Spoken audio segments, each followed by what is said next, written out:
Léon Desfontaines défend, mal, Staline face à Pascal Praud. Alors il y a eu un petit échange assez vigoureux entre Pascal Praud et Léon Desfontaines sur Europe 1. Ça va nous permettre de revenir sur la stratégie du PCF, notamment, vis-à-vis, de médias plutôt de droite. On va voir ça et on va voir cette altercation. En fait, ça commence en parlant de X. Léon Desfontaines dit que lui, ben, voilà, il trouve que X ne respecte pas, la loi, notamment au niveau, des modérations, qu'on y trouve des choses qu'on ne devrait pas trouver, qu'on y trouve des théories, par exemple, comme, des théories sur le grand remplacement ou des choses comme ça et qu'on ne devrait pas, trouverait ça, normal d'avoir ça sur X, quoi et vous allez avoir Pascal Praud qui va contre-attaquer et qui va finir par lui poser la question de Staline et Desfontaines va être obligé de, défendre Staline un petit peu avant, de se coucher, hein. Donc on va voir ça. Qui est Ça incitation. Non, mais je mais vous le non, dis, mais monsieur ça, Pro, c'est tout ce vous qui est qui le incitation à la haine dites. C'est raciale, votre antisémitisme n'a interprétation. pas sa place. Mais c'est votre interprétation. Le grand remplacement, c'est pas raciste. C'est votre Ah bon interprétation. Vous Non, savez, non, vous savez qui l'a ça ne tombe théorisé sous aucune loi. Donc Andrés Breivik. moi, c'est la loi, monsieur Desfontaines. C'est la loi, rien que la loi. Très bien. Si on Voilà donc Desfontaines lui disait: «On trouve des trucs sur le grand remplacement, qui est une théorie raciste et complotiste et tout». Déjà Pascal Praud, lui, il considère que le grand remplacement, voilà, dire qu'il y a des élites, qui complotent pour, remplacer le peuple de souche européen, par des noirs et des arabes, voilà, ça c'est pas raciste, hein. Ça c'est vrai que c'est pas raciste, c'est une vision du monde, tout à fait banale. Je ne vois aucun souci à cette vision du monde, hein. On pourrait même rajouter, des groupes ethniques, voilà, il y a des juifs qui complotent pour importer, des noirs et des arabes, non, non, je vois aucun souci à ça. C'est non, mais c'est n'importe quoi. C'est évident que c'est raciste et que c'est complotiste de fou comme vision du monde, hein. C'est n'importe quoi. considère à aller en dehors de la loi, on va tous s'y Eh bien, je vais vous perdre. poser une question, monsieur Pro. Comment se fait-il que le manifeste qui a été produit C'est très intéressant parce qu'il parle du droit, mais le droit, ça peut justement être, c'est interprétable aussi. Évidemment que le droit, c'est un garant, mais ça peut aussi permettre à ces gars-là de dire: «Bah non, mais regardez, en fait, on a le droit de parler du grand remplacement, ça tombe pas sur le coup de la loi, donc du coup, il y a pas de problème». Vous voyez? Ça élude la question politique, parce que la question du grand remplacement, c'est une question politique pour dire: «Ah bah non, mais la question du droit». Mais, je veux dire, il y a plein de régimes, autoritaires, voire des régimes d'extrême droite fascistes qui sont arrivés au pouvoir, en respectant le droit. Dire, il y a plein de choses dans le monde, qui se sont passées en respectant le droit. Donc le droit n'est pas forcément garant de tout. produit par Andrés Breivik. Vous savez, c'est le terroriste norvégien qui a en partie théorisé le grand remplacement, qui a assassiné, je crois, 75 jeunes. Donc regardez. Desfontaines, il dit: «Il y a Anders Breivik qui a son manifeste qui est sur X, vous trouvez ça normal, un terroriste, machin?» Regardez la réponse de Pro. Lors du massacre notamment de l'île du Toya, comment se fait-il que des pages de son manifeste puissent circuler sur X? Est-ce que vous trouvez ça normal aujourd'hui qu'un terroriste qui est condamné, qui est actuellement en prison, qui a assassiné plusieurs dizaines de personnes en Norvège, puisse avoir son manifeste qui soit propagé comme ça Est-ce sur que X vous et que trouvez- Elon Musk dise attendez, c'est la liberté d'expression? Est-ce que Eh bien, vous moi, je suis trouvez- désolé, un et- terroriste n'a pas. Donc regardez, il attaque sur le terroriste, vous allez voir la réponse de Pro, bordel! Bordel, c'est vraiment excellent et Desfontaines qui va pas savoir répondre alors que c'est un peu une interrogation de base pour tout communiste, notamment tout militant PCF, de ne pas commencer à bégayer sur Staline, mais il va bégayer sur Staline, vous allez voir ça. Sa D'accord. place sur les réseaux sociaux. Donc tous les discours de Staline, on doit les enlever de tous les manuels d'histoire. Mais ils sont aujourd'hui Staline, c'est enlevés, ils 50 sont millions de critiqués. personnes qu'il a tué. Donc alors, 50 millions de personnes. Ben oui, monsieur Non, mais Desfontaines, vous ça rendez vous compte de ce que ennuie vous dites, peut-être. monsieur Pro? Bah c'est 50 Vous vous rendez millions de compte de ce que vous personnes. dites, monsieur C'est pas Pro? 50. Mais non. Bah c'est combien? Ah, c'est excellent! Moi, je trouve ça excellent parce qu'il y a toute la stratégie de message de culotte du PCF, de dédiabolisation, de machin. Oui, mais bon, on est communiste, mais on n'est pas vraiment garant du communisme historique. En fait, le PCF aujourd'hui n'est pas capable d'avoir un discours de dépassement de l'histoire communiste, c'est-à-dire d'assumer l'histoire communiste tout en le critiquant et en le dépassant. Mais dans un discours de reniement de l'histoire communiste, ce qui est tout à fait différent. Et donc du coup, sur Staline, il sait que il a un discours un peu de dire: «Ah bah non, mais moi je suis pas Staline, machin» et tout, ce qui est vrai évidemment, les communistes actuels ne sont pas Staline, mais un discours un peu de rejet de l'histoire, on va dire, de l'Union soviétique. Mais il sait très bien que Staline, c'est pas 50 millions de morts. C'est-à-dire, quand Staline arrive au pouvoir, je crois qu'il y a 120 millions de personnes dans l'Union soviétique. Bon, il y a eu des naissances entre-temps, mais imaginez que Staline a tué la moitié de la population de l'Union soviétique, ça n'a aucun sens comme truc. D'autant que là, il pourrait quand même facilement répondre que 50 millions de morts, par contre, c'est le bilan du parti nazi. Ils sont passés 12 ans au pouvoir et les 50 à 60 millions de morts, je crois, ils les ont fait en quelques années de guerre, quoi. Donc, il pourrait très facilement aller là-dessus. Donc, ce qu'il devrait faire, déjà, à mon sens, c'est de tourner ce truc en ridicule parce que ça fait vraiment, c'est vraiment un argument qu'on entend depuis des décennies, qui est évidemment faux, qu'on pourrait faire d'ailleurs avec la plupart des grands dirigeants, même, je sais pas, avec Churchill.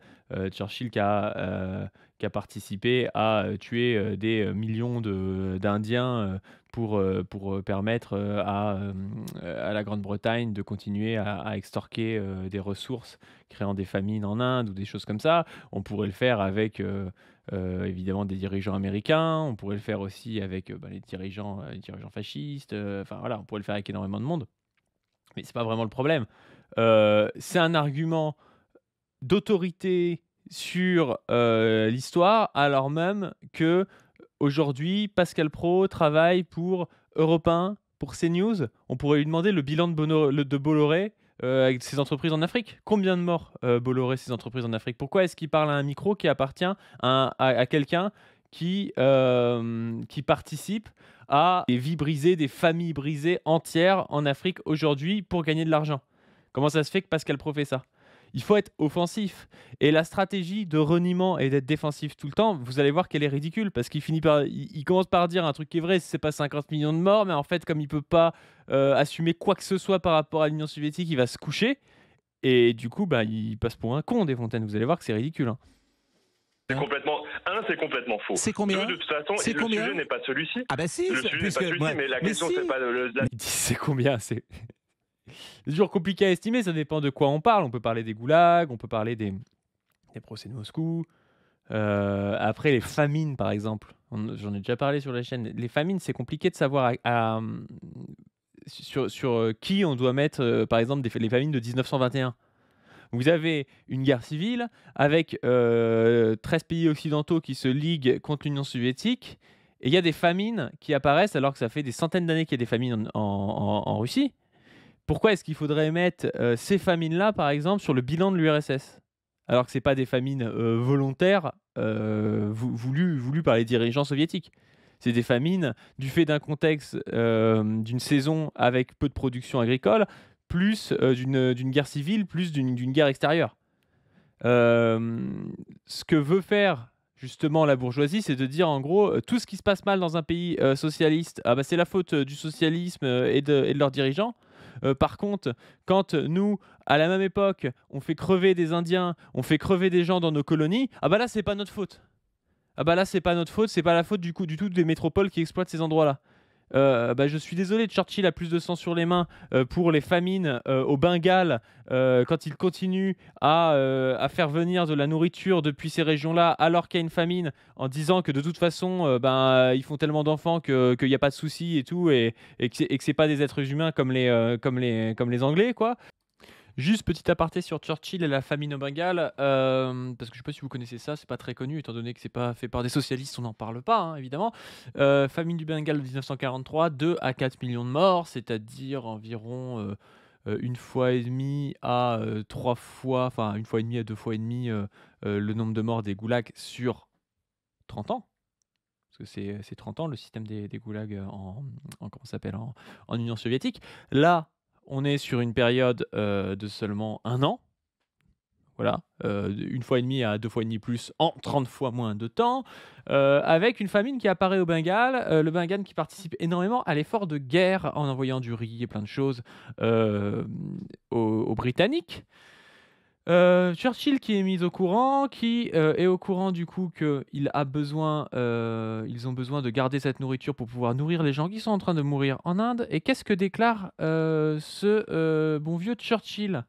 Alors, rôle de l'Empire britannique. De nombreux journalistes et historiens indiens et bengalis modernes ont notamment accusé le Premier ministre britannique Winston Churchill d'être indifférent à la misère du Bengale et même d'accepter en toute connaissance de cause. Pendant la famine, l'unique préoccupation de Churchill fut d'assurer le bon approvisionnement de l'armée britannique des Indes. Euh, Le gouvernement de Delhi avait envoyé un télégramme lui peignant une image de la dévastation horrible et du nombre de personnes qui avaient trouvé la mort. Sa seule réponse fut de demander pourquoi Gandhi n'était pas encore mort.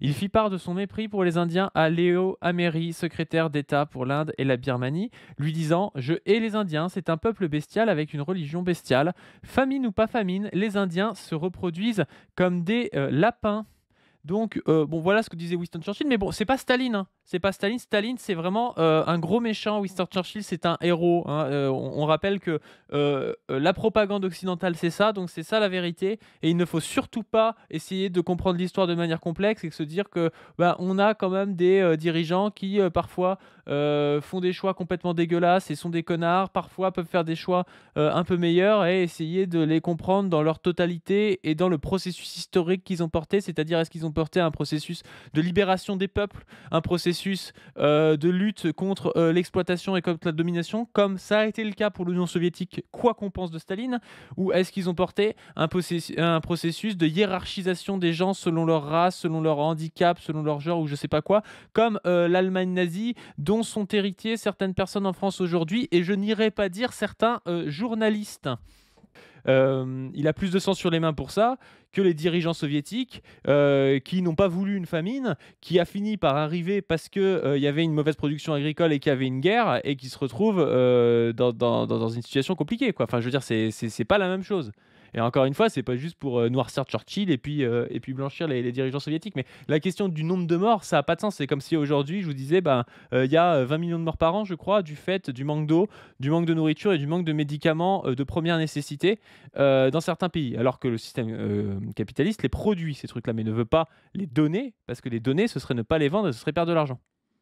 Est-ce qu'on peut dire que le système capitaliste actuel fait 20 millions de morts par an comme ça ? Avec la pensée de Pascal Praud, on devrait le dire. C'est-à-dire si on est vraiment un peu dans une pensée comme ça, on fait des chiffres et puis on se dit c'est dans tel système, donc ces chiffres sont dus à tel système, on devrait le dire. Donc on devrait dire aujourd'hui, en 5 ans, on fait 100 millions de morts du capitalisme. On devrait dire ça. Sauf que ça, ils le font jamais, en fait. Les morts de Staline, les morts de Fidel Castro, les morts de Che Guevara, les morts de je sais pas quoi, ça ne vaut que parce que c'est des socialistes et parce qu'à un moment donné, ils ont voulu participer à une libération de pays qui étaient sous le joug d'impérialistes ou d'une bourgeoisie ou d'une aristocratie, parce qu'ils ont voulu à un moment donné nourrir leur population, parce qu'ils ont voulu à un moment donné participer à l'édification d'un système de soins gratuit. C'est ça que la bourgeoisie déteste. Et c'est pour ça qu'il y a une douille derrière ces histoires de les millions de morts de machin. Ça ne veut pas dire que on est aujourd'hui pour les procès de Moscou et pour les goulags. Les procès de Moscou, c'est 600 000 morts, je crois. Les goulags, c'est 1,6 million de morts, je crois. C'est évidemment très grave. Aujourd'hui, on n'est pas pour faire un système de procès politiques comme ça. On n'est pas dans la même situation aussi. On n'est pas dans une situation où on a la pression de l'Allemagne nazie et des choses du genre. Mais individualiser ça. Quand au même moment, il y a aussi par exemple le bagne de Cayenne en France, quand on a le bagne de poule au condor, je crois que 80% de mortalité le bagne de poule au condor en Indochine.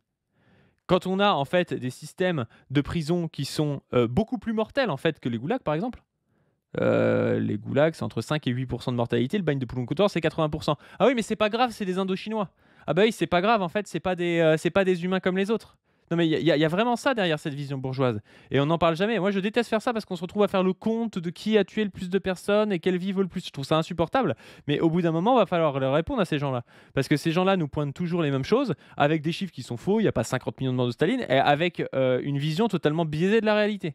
C'est-à-dire qu'on ne les entend pas parler d'Hiroshima, on ne les entend pas parler des camps de rétention de Japonais aux États-Unis pendant la Seconde Guerre mondiale, on ne les entend pas parler de tout ça. Par contre, on les entend toujours parler des morts de Staline, parce que Staline, c'est le grand méchant loup. Pourquoi ? Parce que ça a été le dirigeant de l'Union soviétique. Alors, malgré ses défauts, moi je ne suis pas en train de vous dire que Staline, c'est le petit père des peuples et le meilleur d'entre nous. Mais il faut, au bout d'un moment, arriver à avoir un discours critique, de comprendre ce qui s'est passé à cette époque-là et de comment nous, on doit assumer notre histoire et vers quoi on peut la dépasser. C'est ça qu'on doit faire. C'est pas de dire ah bah non vous avez raison Pascal Pro, Staline c'était très très méchant et puis en fait les Belges qui quasiment au même moment coupaient les bras des Congolais pour des histoires de caoutchouc par millions. Bah ça il y a non mais ça il y a pas de souci, on n'en parlera jamais. Je veux dire à aucun moment il s'est passé ça en Union soviétique et c'est notre fierté aussi. C'est aussi une fierté de se dire que dans le camp socialiste, on n'a jamais eu de la barbarie comme ça, comme il y a pu avoir dans le camp capitaliste, dans le camp colonial. Sauf que les colonies, évidemment, c'est un truc dont on parle pas parce que c'est pas vraiment les hommes blancs, quoi. Il y a vraiment cette vision-là. Je suis désolé de faire une aparté ultra longue, mais il y a vraiment cette vision-là. C'est-à-dire que si on envoie un gars qui est considéré à tort ou à raison comme étant un ennemi de la révolution dans un camp de rééducation pendant 5 ans et qui a 5% de mortalité, c'est pas bien. Moi, je suis d'accord que c'est pas bien. Mais les mecs te disent que c'est très grave et qu'il faut en parler pendant 100 ans. Par contre, si on coupe les bras des Congolais pour des histoires de rentabilité du caoutchouc, ah ben là c'est pas grave, on s'en fout parce qu'ils sont considérés comme des sous-hommes en fait. C'est ça qu'il faut comprendre. C'est que si vous envoyez un blanc 3 ans en Sibérie pour casser du caillou et qui revient sain et sauf, c'est l'horreur. Par contre, si vous coupez des bras des Congolais, tout le monde s'en bat les couilles en fait. Et ça devient insupportable. Ça devient insupportable parce que du coup, on fait de l'histoire qui est purement idéologique. La réalité, c'est que les deux événements sont critiquables, qu'il y a un événement qui est quand même plus inhumain que l'autre et qui est celui qui se passe au Congo, pour moi. Hein, alors vous pouvez considérer l'inverse. Hein, vous pouvez considérer que avoir des gens qui sont envoyés en camp de rééducation en Sibérie, c'est pire que de couper des bras de Congolais ou de les laisser à moitié morts pour des histoires de vente de caoutchouc. Mais voilà, il faut quand même pouvoir avoir cette discussion et pas toujours baisser son froc comme le fait Léon Desfontaines, quoi. Mais c'est celui-ci. Mais moi, je vous parle d'un terroriste. Staline, c'est combien de morts? Staline, c'est combien de morts? Staline, vous êtes de Parlement. Mais parce que vous êtes du Parti communiste. Vous savez, il y a des discours d'Adolf Hitler aussi dans les manuels d'histoire. Et heureusement qu'on enseigne aujourd'hui. Vous êtes du Parti communiste. Votre parti a soutenu Staline. Mais quelle honte! Putain, mais.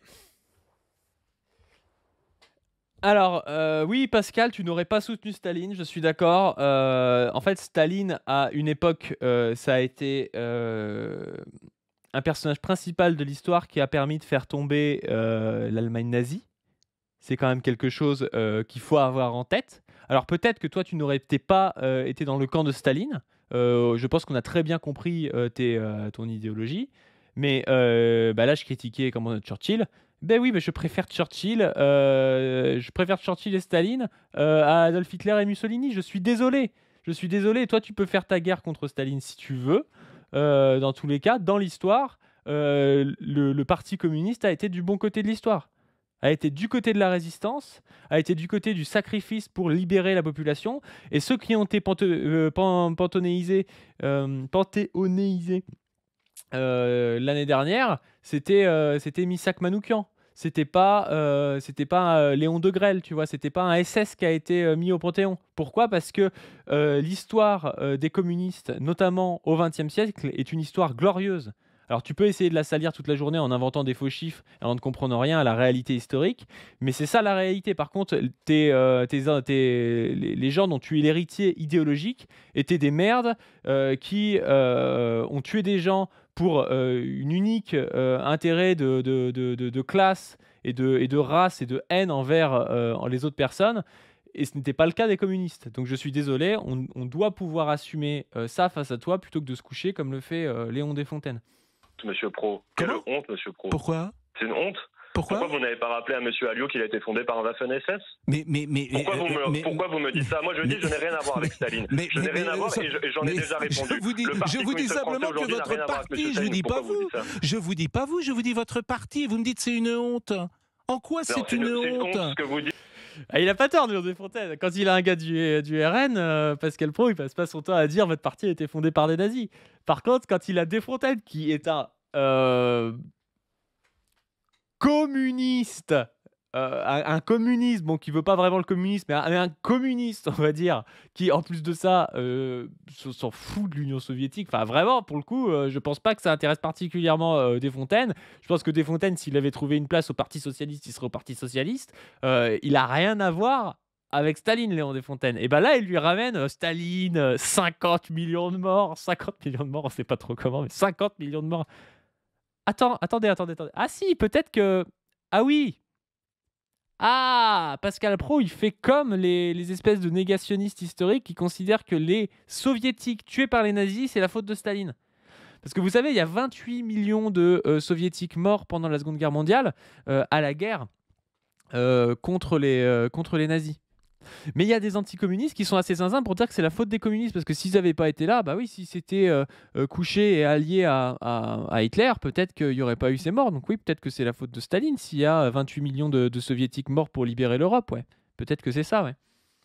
Sur les livres d'histoire, c'est normal que je vous pose la question. Mais monsieur, je vous pose la question. Je vous dis, si vous voulez que Breivik n'y soit pas, je vous pose la question. Est-ce que les discours de Staline doivent être sortis? Mais ça n'a aucun sens, putain. Le mec est en train de défendre Anders Breivik, qui est un salopard qui a tué des dizaines et des dizaines de jeunes socialistes sur une île, juste par haine des socialistes et par amour de la blanchité. Il est en train de comparer ce terroriste à Staline. Je veux dire, ça n'a aucun putain de sens.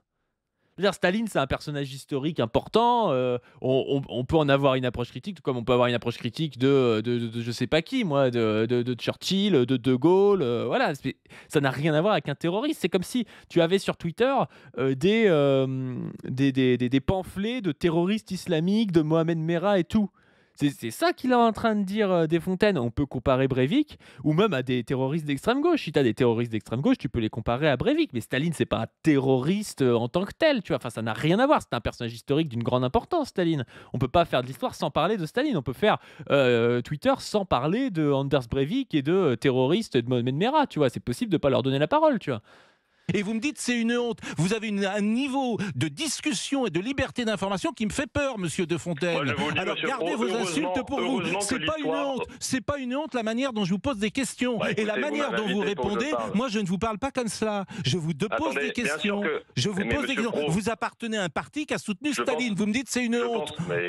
C'est très étrange quand même votre manière de fonctionner. Bah oui, enfin, il est nul à chier, putain, il est nul à chier Desfontaines, c'est insupportable. Putain, il fallait lui renvoyer directement. Fallait le prendre de haut, lui dire vous nous faites la litanie habituelle, les 50 milliards de morts du communisme. Mais est-ce qu'on vous entend à ce micro dénoncer les morts des entreprises de Bolloré en Afrique? C'est ça qu'il fallait faire.